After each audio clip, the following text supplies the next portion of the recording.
ఇప్పుడు నన్ను పెట్టిన టార్చర్ కి ఆ బాడీలు రావడానికి ఆ బాడీలు అన్ని రావడానికి ఒకటి క్రికెట్ బాడీ అడిగావు. క్రికెట్ సార్ అవును సార్ అంటే క్రికెట్ బాడీ అంటే అసలు చాలా లీన్ గా మన తిలక్ వర్మ, అవును సార్ అవును సార్ హార్దిక్ పాండ్యా ఒక షర్ట్ వేస్తే ఎలా ఉంటుంది, ఇదే నాకు చెప్పింది నాకు నరేషన్ అప్పుడు. అవును సార్ అదొక బాడీ అడిగావు.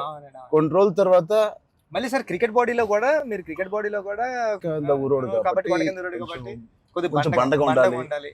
ట్రైబల్ వ్యక్తి ఎంత స్ట్రాంగ్ గా ఉంటాడో అది బాడీ బిల్డింగ్ చేస్తే వచ్చే స్ట్రెంత్ కాదు. అవును సార్ అవును ఆడికి అలవాటుగా ఆ కొండలోని అట్లా తిరగడం వల్ల వచ్చిన బాడీ అన్నట్టు అదొకటి అడిగే. అది అయిపోయిన తర్వాత సార్ మళ్ళీ సార్ కొన్ని రోజులు మళ్ళీ షూటింగ్ జరుగుతా ఉంటే సార్ ఏంటి సార్ నాకు ఆ లుక్ రావట్లేదు అంటావు. ఈ లుక్ షూట్ చేస్తే ఆ లుక్ ఎలా వస్తుంది? కుస్తీ లుక్ కావాలన్నా సార్ రెజ్లింగ్ నాకు రెజ్లింగ్ లుక్ కుస్తీ లుక్ కావాలంటున్నావు సార్. నిజంగా చెప్పాలంటే సార్ నాకు అడగడానికి కూడా భయం వేసేది సార్. అంటే ఏంటి టైం లైన్ కూడా ఎక్కువ లేదు సార్. అంటే ఇప్పుడు క్రికెట్ అయిపోయిన షూట్ అయిపోయినా కరెక్ట్గా 2 months 3 months మీరు మళ్ళీ మన షర్ట్ అయిపోద్దండి. అక్కడ షర్ట్ అయిపోతే మీ బాడీ తెలిసిపోద్దండి. మీరు అలా గ్రాడ్యువల్ గా షర్ట్ ఆ బాడీని అలా మెయింటైన్ చేస్తే కుస్తీ టైంకి మళ్ళీ ఓపెన్ చేయడం అదంతా కూడా చాలా కష్టపడ్డారు సార్. ఆ ఇన్స్పిరేషన్ తీసుకునేందుకు నిజంగా సుకుమార్ గారి బ్యాచ్ మీకు దండం పెట్టాలి సార్. మరి మా గురుగారు అంత కాదు సార్. నేను నువ్వా సార్ మీ గురుగారు ఇంకా బెటరే బాబు సార్. బట్ నిజంగా ఇవన్నీ నేను చేసింది సుకుమార్ గారి అసిస్టెంట్ అనో లేకపోతే బుచ్చిబాబు ఉప్పెన తీసిన బుచ్చిబాబు కోసం కాదు. నేను నిజంగా చెప్పాను, I was in love with your script.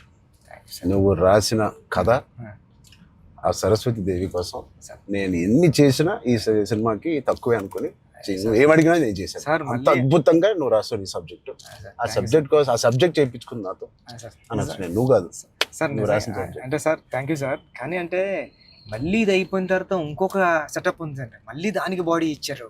అదే సర్ప్రైజింగ్ సార్. కానీ ఆ బాడీ ఇవ్వడం కానీ ఇది చాలా స్ట్రగుల్ సార్. అంటే మీ మూడ్ స్వింగ్స్ అన్ని అంటే అక్కడ మళ్ళీ మీరు మళ్ళీ కష్టపడి ఆ ఇసుకలో దిగాల అబ్బాయి ఎండల్లో షూటింగ్ చాలా చాలా టఫ్ అయిపోయింది సార్. నన్ను మాత్రం క్షమించండి. నిజంగా మనస్ఫూర్తిగా చెప్తున్నాను, నాకు ఏ రోజు కష్టం ఎందుకు అనిపించలేదు అంటే I really enjoyed this process.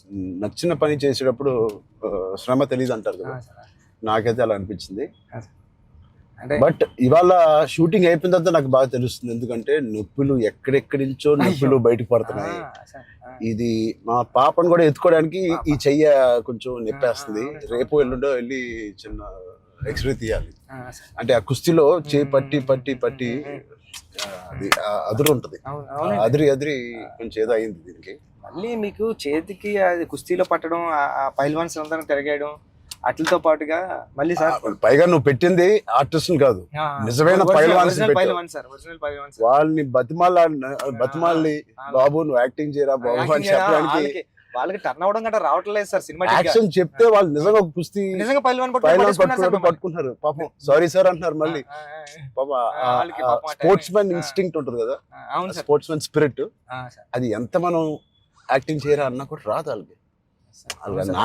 నాకే ఊపు వచ్చి ఒరిజినల్ గా వచ్చేసి మిమ్మల్ని మీ ఒక పైల్వాన్ అయితే పట్టుకొని వచ్చేసి టప్ అని మీ దగ్గర పట్టుకొని అది ఎందుకు సార్ కుస్తీలో మీ కొన్న మీద అంత తప్ప అయితే నేనైతే పానిక్ అయిపోయాను సార్. నేను లేచి అదైతే చాలా అంటే దేవుడు ఉన్నాడు కాబట్టి జరిగింది సార్. కన్ను మీద అంటే నాకు చిరంజీవి సార్ ఏం చేస్తారని భయం వేస్తుంది. సెకండ్ హాఫ్ మనం సినిమా రన్ త్రూ లో కదా తీసాం. సినిమా రన్ త్రూ లోనే మన షూటింగ్ కూడా సీనిక్ ఆర్డర్ లోనే తీసాం మన సినిమా.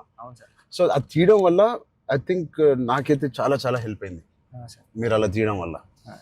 ఒకటి మనందరికి ఇది జర్నీ ఆఫ్ పెద్ది కాబట్టి బిగినింగ్ టు ఎండ్ ఆ జర్నీ ప్రకారంగానే మనం తీయడం అనేది అందరికీ ఆ మూడ్ లో రావడానికి అర్థమైంది.